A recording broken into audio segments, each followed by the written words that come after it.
Senang hati je. Sembahyang tak dapat berkah walaupun tidak berdosa.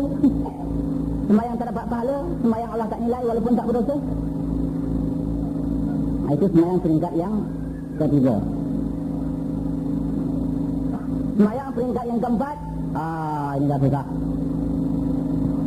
Ini dah payah dah.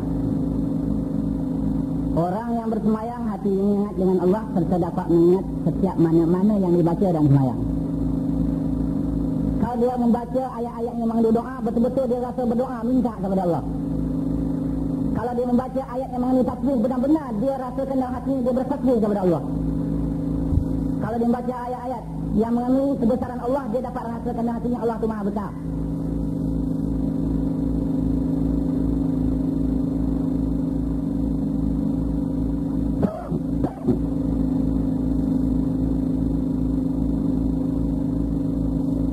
Ini sembahyang orang-orang yang salih. Inilah sembahyang orang-orang yang salih. Inilah sembahyang orang-orang yang bertakwa.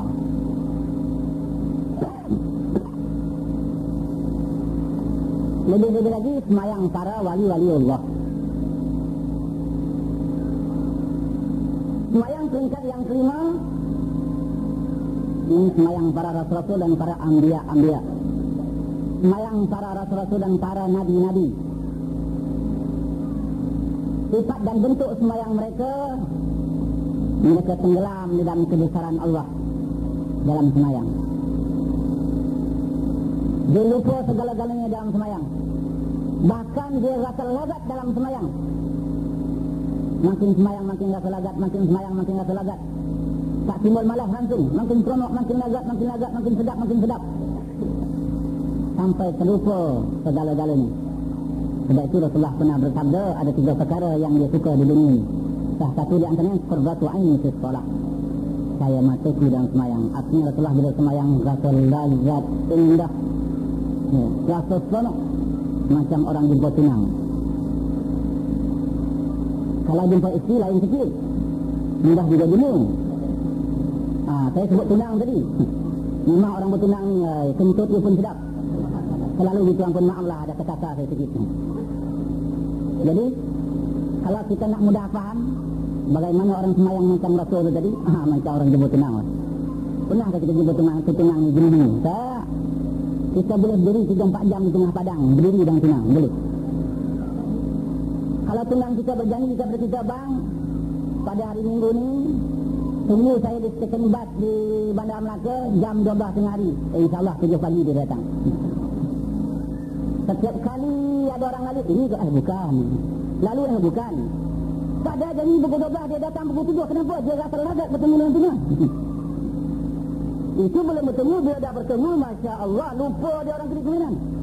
Padahal orang kiri kanan dah naik geram nak melampau dah. Dah nak mukul budak ni. Melampau sangat ni. Dia tak boleh seronok-seronok bertimbang-timbang dengan tunang. Bercerita dengan tunang. Jadi para rasul-rasul dan para nabi-nabi dia bersemayang itu setelah dia bercakap dengan Tuhan, berbicara dengan Tuhan, sampai dia terlalai segala-galanya, hanya tertumpu hatinya rasa lagat kepada Allah Subhanahu Wa Taala.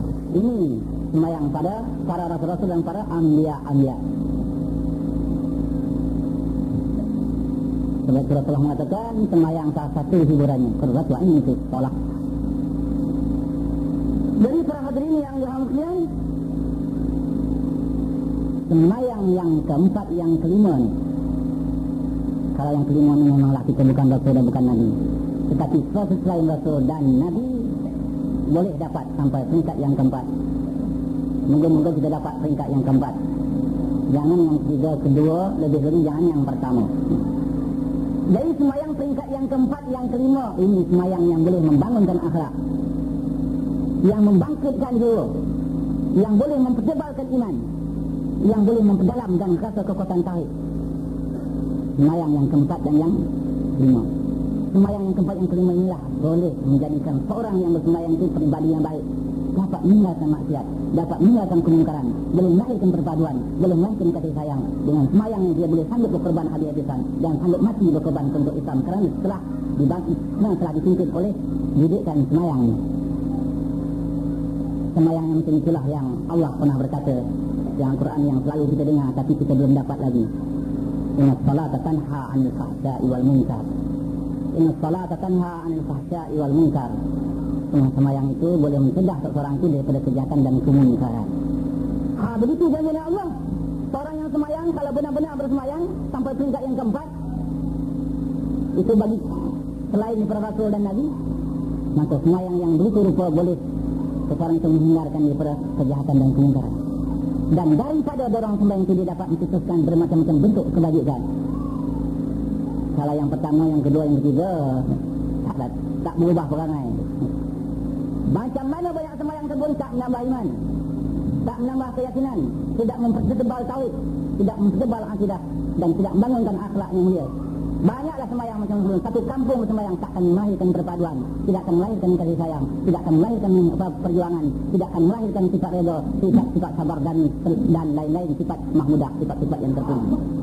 Dia bersembahyang secara rangka tapi tak ada ruh. Kalau manusia tak ada ruh, dianggap manusia yang mati. Bila mati, mesti orang simpan sifat-sifat dalam kubur. Tidak nanti busuk. Bila busuk memberi mudarat kepada masyarakat. Jadi kalau sembahyang tak ada ruh, sembahyang bangkai namanya.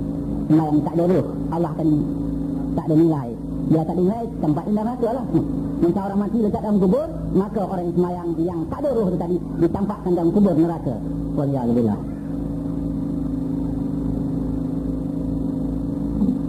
Sebab itu ada kita dapati dalam kitab. Saya pun lupa apakah itu hadis, apakah itu kata-kata ulama, tidak lupa. Malam tanhahu salatuhu anil ma'siyati wal munkar, malam yazdad minallahi illa bu'da. Barang siapa sembahyangnya tidak mencegah seseorang itu daripada maksiat dan kemungkaran, tidak bertambah apa-apa kepada Allah kecuali jauh di rahmat Allah. Jadi sembahyang makin banyak pun makin jauh dari Allah. Walau banyak sembahyang pun makin jauh dari Allah. Walau kita kekalkan sembahyang pun bukan dekat rahmat dengan rahmat Allah, tapi jauh di rahmat Allah, tapi kita tak sedar.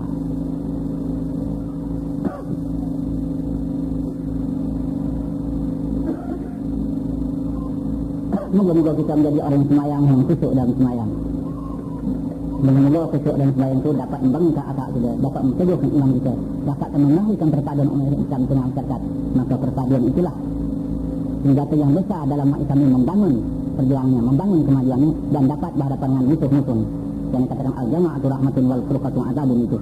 Berjamaah itu adalah rahmat dan berpecah belah itu adalah azab. Bukan saja azab di akhirat, di dunia lagi akan ditimpa azab oleh Allah Subhanahu wa taala. Selanjutnya sebagai penutup ceramah saya, sudah kita melaksanakan kena-kena sembahyang? Sudahkah kita melaksanakan kena-kena sembahyang? Allah berkata dalam Al-Quran, aqimus shalah, adalah kamu mendirikan sembahyang. Allah tidak berkata sallu, bersembahyanglah kamu. Allah tak berkata begitu. Allah tidak berkata sallu, naklah kamu bersembahyang. Tak. Allah berkata aqimus shalah, naklah kamu dirikan sembahyang. Naklah kamu bersembahyang, ini lain maknanya sikit. Aqimus shalah, naklah kamu dirikan sembahyang, lain maknanya. Kalau naklah kamu bersembahyang, cukuplah dah sembahyang, macam mana bentuk pun tak kira. Cukuplah, betul syarat rukunnya, sudahlah, dah sembahyanglah. Tetapi aqimus shalah, ini luas maknanya. Selain daripada mesti ada ilmu sembahyang ini, dalam waktu pula, mesti khusyuk pula, mesti dapat melaksanakan kena-kena sembahyang. Sebab itu Allah menyebut aqimus shalah, naklah kamu mendirikan sembahyang, bukan sallu. Jadi kalau kita sudah bersembahyang, sudahkah kita melaksanakan kena-kena sembahyang? Yang sebenarnya kita bersembahyang itu, itulah ikrar kita kepada Allah satu hari satu malam 5 kali. Kita mengaku Allah itu sebagai Tuhan kita satu hari satu malam 5 kali. Kita berikrar kepada Allah nak melaksanakan perintah-perintah Allah, nak menjauhi larang-larang Allah. Kita buat pengakuan satu hari satu malam 5 kali. Kita buat pengakuan kepada Allah satu hari satu malam 5 kali dalam sembahyang itu. Bukan saya mengaku Allah sebagai Tuhan kita, tetapi mengaku nak melaksanakan segala perintah-perintah Allah, dan mengaku dan buat pengakuan dan buat ikrar kepada Allah nak menjauhi segala larang-larang Allah, haram dan makruh, dosa besar dan dosa kecil. Jadi sudahkah kita melaksanakan kena-kena sembahyang? Hai, kena-kena sembahyang yang kita ikrarkan kepada Allah satu hari satu malam 5 kali terlalu banyak. sebanyak yang diminta oleh Al-Quran.